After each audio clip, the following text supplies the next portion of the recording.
I chose to go fishing the day my ex was giving birth. M29, ended a relationship with this woman, Maria, F27, about 1.5 years ago. Our relationship was largely casual, and I made it abundantly clear to Maria that I didn't want a serious long-term relationship. Maria agreed since we had such wildly different values and beliefs, but after being together for about 11 months she confessed that she wanted a serious relationship with the prospect of getting married. I declined, as I thought, and still think, we're way too different to start something like that.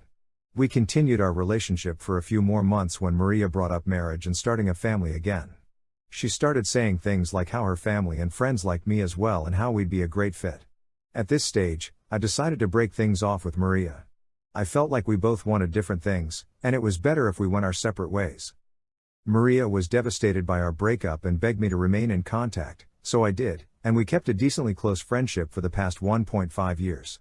Since then, Maria's life has been through a downward spiral. She hasn't gotten into any serious relationships, she's been in many but they've only lasted 2 months at most and most of the guys were not very good. This lifestyle has caused a lot of friction with her parents, and she tells me she no longer speaks with them because of it. Maria has also failed out of graduate school and has struggled to find work before finally landing a job she hates a few months ago. One of the guys Maria was with got her pregnant at some point, and she was scheduled to give birth at some point last week. Leading up to the birth, Maria started calling me a lot, and she seemed very apprehensive. She told me that she was terrified of becoming a mom. I tried to reassure her that she'd make a great mom, visited her several times in the past few months, and helped her out whenever I could. Maria ended up giving birth last week, on the day I was going fishing with some of my old friends that I hadn't seen in a while. When I found out about the birth the following day, from one of Maria's friends, I called her and congratulated her.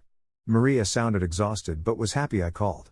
Later that week, I started getting a lot of messages from Maria's friends telling me how I should have been there since Maria was so afraid. None of her family showed up, and she was hoping I'd come. One of her friends, Katie F28, was particularly angry. She said that I needed to be more supportive of Maria since she felt alone and I was abusing the trust Maria had in me. Honestly, I get helping out and being there for friends, but I feel like it wasn't exactly my responsibility. Also, she had 2 of her other friends, Katie and another girl, with her on the day of the birth, so I don't know what I could have added. Ida?